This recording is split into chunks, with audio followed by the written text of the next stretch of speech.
பக்தி ஒளி நேயர்கள் அனைவருக்கும் வணக்கம். அடுத்ததாக நாம் இந்த பதிவுல நாம் பார்க்கக்கூடிய ஒரு விஷயம், வீட்டு வாசக்கால்ல இருக்கக்கூடிய மரக்கதவு.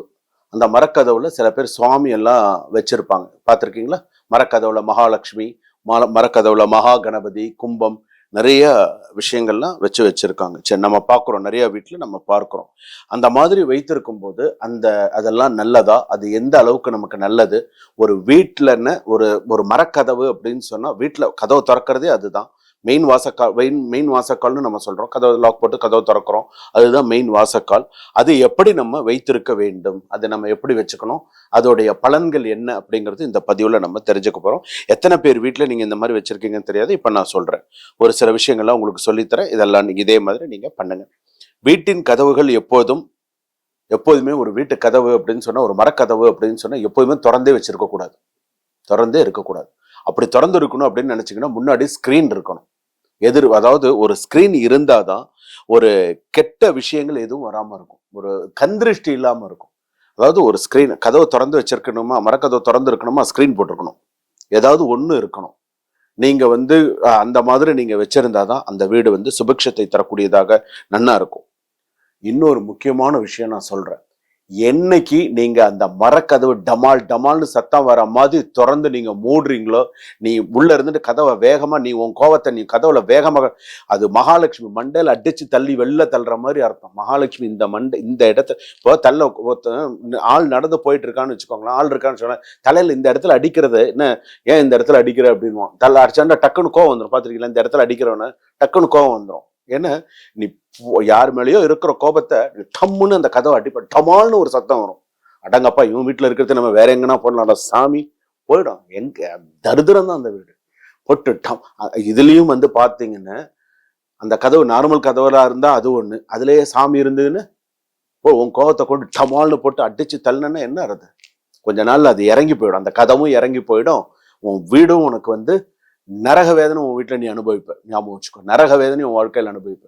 கதவை என்னைக்குமே நீ என்னைக்கு சத்தத்தோட கதவை ஏன் அந்த கதவு திறக்கும் போதும் சரி, அந்த மூடும் போதும் சரி, சில பேருக்கு வீட்டுக்கு அந்த ஒரு பொறுமை நிதானம் இருக்காது.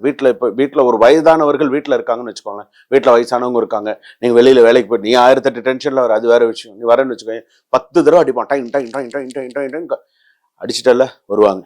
அந்த நிதானம் இருக்காது. போன் கூட அப்படிதாங்க, ஒரு போன் எடுத்துட்டா கூட அப்படிதான்.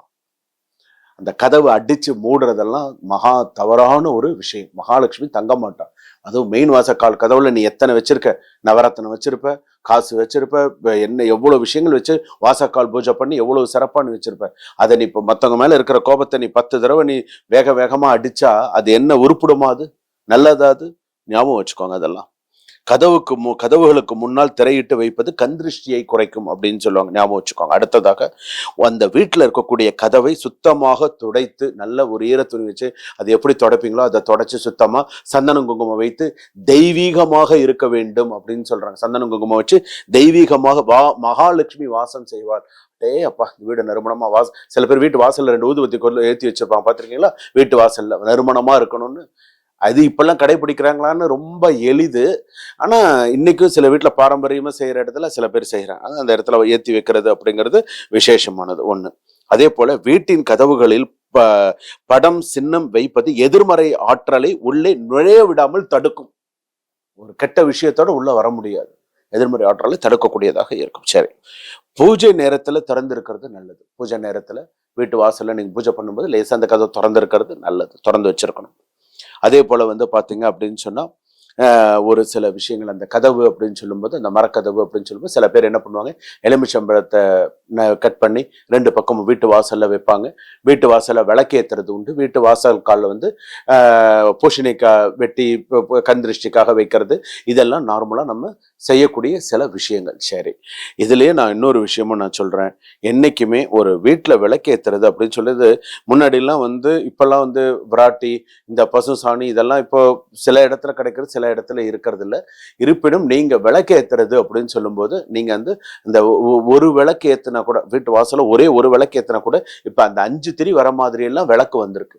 ஸோ ஏதாவது ஒரு 2 திரி போடுற மாதிரி எல்லாம் விளக்கு வந்திருக்கு. ஸோ அந்த மாதிரி கண்ணாடி கூம்பெல்லாம் வந்திருக்கு. ஸோ அதில் வச்சு விளக்கேத்தி அந்த தெய்வ வழிபாடு, அதாவது அந்த வாசக்கால் வழிபாடு தான் உங்க குலதெய்வத்தையே உள்ள வர வைக்கும். நீங்க அந்த அந்த இடத்த நீங்க மிஸ் பண்ணினீங்கன்னா உங்க குலதெய்வம் கூட உள்ள வராது. மகாலட்சுமி விடுங்க, உங்க குலதெய்வம் கூட வீட்டுக்குள்ள வராது. 10 தடவை அடிச்சு திறந்து மூடி நீ வாட்டுக்கு இல்ல ஊர்ல கிடைக்கிற அத்தனையும் வீட்டு வாசல்ல கொண்டு கட்டி ஊர்ல இருக்கிற என்னென்னலாம் உண்டு எல்லாத்தையும் அதை சில பேர் வீட்டு வாசல்ல பாத்தீங்கன்னா அப்படியே வாசல்ல இது மாதிரி இருக்கு. நமக்கே அந்த வீட்டுக்குள்ள போகும்போதே பயமா இருக்கு, இவ்வளவு கட்டி வச்சிருக்கேன் என்ன. இது இது வந்து 5 வருஷத்துக்கு முன்னாடி கட்டினதுங்க, இது 3 வருஷத்துக்கு முன்னாடி கட்டினதுங்க, இது போன வருஷம் கட்டினதுங்க, இது 6 மாசத்துக்கு முன்னாடி கட்டினதுங்க. ஏண்டா இது இவ்வளவு கட்டி இதெல்லாம் கொண்டு போடாம இது வந்து கைட்டக்கூடாதுன்னு சொல்லியிருக்காங்க. இது வந்து அந்த பாய் கொடுத்த எந்திரங்க, இது அது கொடுத்த எந்திரங்க, அதெல்லாம் அந்த ஒரு வரிசையில இருக்கும். அப்படிங்க ஒரு அந்த வீட்டுல நிம்மதியா இருப்பாங்கன்னு நினைக்கிறீங்க? வீட்டு வாசல் அவ்வளோ விஷயங்கள் இருக்கும்.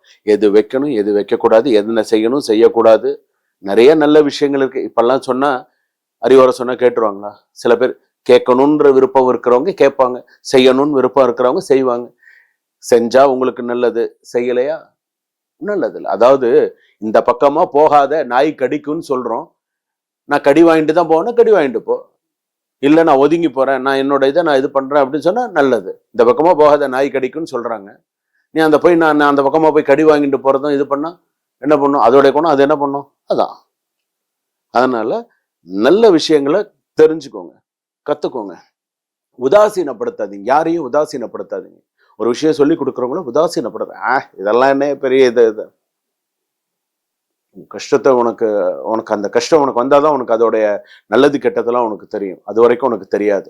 என்னுடைய முதல் பதிவுல இருந்து பக்தி ஒளியில பாத்தீங்கன்னா உங்களுக்கு தெரியும் நான் என்னென்ன விஷயங்கள்லாம் சொல்லியிருக்கேன் அப்படின்னு.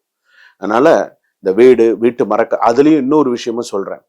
வீட்டுல இருக்கக்கூடிய குடும்ப தலைவர்னு இருக்காங்க இல்லையா, அந்த குடும்ப தலைவருக்கு இப்போ சில பேர் வீட்டுல போய் கேட்கறாங்க. இப்போ நான் உதாரணத்துக்கு நான் சொல்றேன்னு, இப்போ என்னுடைய நண்பர் ஒருத்தர் இருக்காங்க. என் நண்பர்கிட்ட வந்து வீடு கிரகப்பிரவேசம் பண்ண யாரு பேர்ல, மனைவி பேர்ல கட்டலான் இருக்கேன், ஏதோ ஒரு விஷயம் சொல்றாங்க. அந்த வீட்டு வாசல்ல நம்ம அந்த மரக்கதவு வைக்கிறோம்லே, அது என்ன மரக்கதவு வச்சா நல்லது? தேக்கு மரத்துல வச்சா நல்லதா, இல்ல வேப்ப மரத்துல வச்சா நல்லதா, இல்ல இந்த என்ன மரத்துல வச்சா நல்லது? என் வீடு அப்ப வைப்ரேஷனா இருக்கும், எப்ப என் வீடு வைப்ரேஷனா இருக்கும்? எந்த மரத்துல வச்சா அந்த தெய்வ சக்தி என்கிட்ட அப்படியே இருக்கும். இன்னைக்கும் பாருங்க, காரைக்குடி சைடு மற்ற சைட்ல எல்லாம் பாருங்க, தலை குனிஞ்சு உள்ள வரவங்க வீட்டு வாசல்லாம் பார்த்திருக்கீங்களா? பணிவா தலை குனிஞ்சு இப்படி உள்ள வந்து வெளியில வருவாங்க. சில கோயில்களுக்கெல்லாம் போனா தலை பணிந்து உள்ள போகுது. இன்னைக்கெல்லாம் அப்படி எல்லாம் கிடையாது. இன்னைக்கு 6 அடி 9 அடி தூக்குற, வைடா 9 அடி தூக்கு, நீட்டா வை, 9 அடி எனக்கு சமமா, எனக்கு மேல இவ்வளவு இருக்கணும். அந்த காலத்துல பணிவு அந்த இது எல்லாம் இருந்தது. இப்ப அந்த காலங்கள் மாற மாற மாற நிறைய விஷயம்.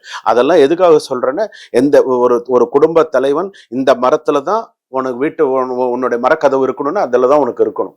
அதுல இருந்தாதான் உனக்கு அதிர்ஷ்டம். அப்பதான் நீ இன்னும் நன்னா வருவ.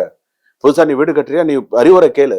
சாமி நான் புதுசா வீடு கட்ட போறேன், என் ராசிக்கு என்ன மரம் வச்சா எனக்கு நல்லது, எந்த மரத்துல வீட்டு வாசக்கால் வச்சா என் வீட்டுல நான் நன்னா இருப்பேன்னு கேட்டு தெரிஞ்சுட்டு வைப்பா. நீ அமோகமா இருப்ப, குறையில்லாம இருப்ப. உன் இஷ்டத்துக்கு நீ ஒரு மரத்தை வாங்கி கொண்டு வைக்காதப்பா. இதெல்லாம் உனக்கு நான் சொல்லித்தரேன்னு. இதுக்கு எல்லாத்துக்கும் அர்த்தம் இருக்கு. சில முன்னோர்கள்லாம், ஆதி காலத்துல இருக்கக்கூடிய முன்னோர்கள்லாம் சொல்லி கொடுத்தாங்க. இன்னைக்கு சொல்லி கொடுக்கறதுக்கு ஆள் கிடையாது. எனக்கும் 50 வயசு ஆயிடுத்து. இன்னும் எத்தனை வருஷம் நான் சொல்லுவேன்னு எனக்கு தெரியாது. எனக்கும் 50 வயசு ஆயிடுத்து. சரிங்களா?